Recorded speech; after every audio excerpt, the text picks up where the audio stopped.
নমস্কার বন্ধুরা, আজ আবারও চলে এসেছি নতুন একটা রেসিপি নিয়ে। আজ আমি বানাবো চাল কুমড়ো দিয়ে চিংড়ি শুটকি দিয়ে ভাজা।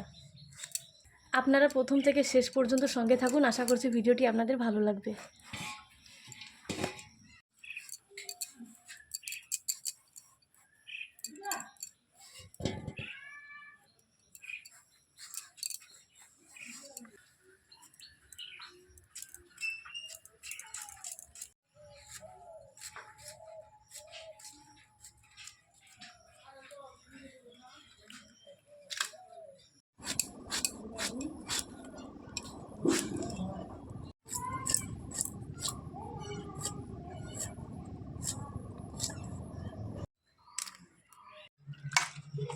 কাটা হয়ে গেছে, এবার ধুয়ে নেব।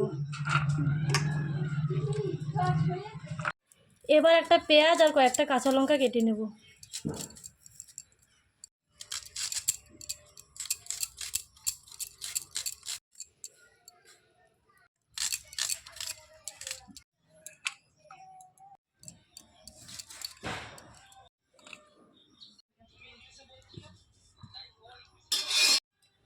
শুটকি মাছগুলো আমি আগে থেকে ধুয়ে লবণ হলুদ মাখিয়ে রেখে দিয়েছিলাম। এবার প্রথমে শুটকি মাছগুলো ভেজে নেব। তেলটা গরম হয়ে গেছে, এবার মাছগুলো দিয়ে দেবো।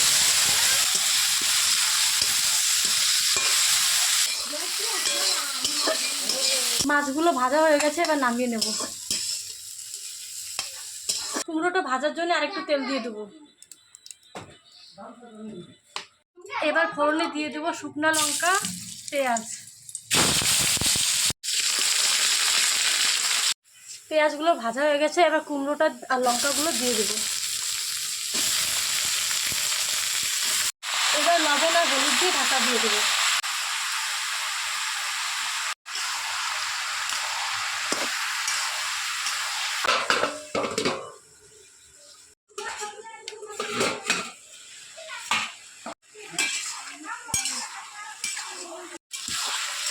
কুমড়োটা সেদ্ধ হয়ে গেছে, এবার চিংড়ি মাছগুলো দিয়ে আর একটু ভেজে নেব।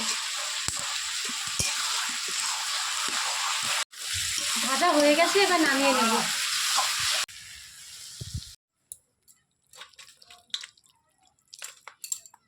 আমার রান্নাগুলো ভালো লেগে থাকলে লাইক, কমেন্ট, শেয়ার করে পাশে থাকবেন। ধন্যবাদ সবাই।